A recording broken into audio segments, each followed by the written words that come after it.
Today I'm going to be demonstrating a few techniques that can help you approach a watercolor painting. Watercolor can be quite intimidating at first because it is much more hard to control than other paint mediums. I really like that aspect about watercolor, and I love that you can just approach it with freedom and freshness and really mix the colors with the water. Signé Bongart once said that watercolor is like life. Better get it right the first time because you don't have a second chance. This is very much of a true statement because once you make a mistake with watercolor, it can be very difficult to correct or paint over. Watercolor is actually the oldest paint medium.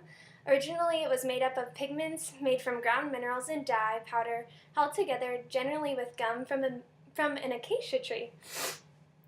Watercolors do a great job capturing luminosity as they are quite transparent, allowing the white of the paper to show through. The three techniques I will be demonstrating today are wet on wet, wet on dry, and dry on dry. Wet on wet is a great technique when you're painting a background or maybe a sky. What I'm going to be doing here is just taking some water on a wet brush and painting some water straight onto the paper with no color.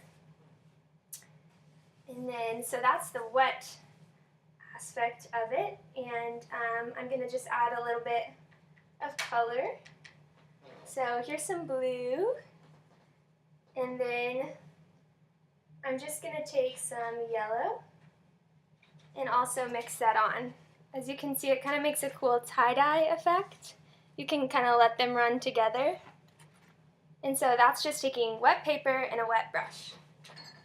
The second technique is called wet on dry, and basically it's the same thing, but this time I'm not going to get the paper wet first. So I'm going to take my wet brush onto the dry paper, get a little bit of paint, and then I can do stroke right onto the paper. This is really good for details. You can use smaller brushes, and you can just get more distinct lines rather than the first technique. And then the last technique is called dry on dry. This is a great technique for some rough grass or maybe a tree.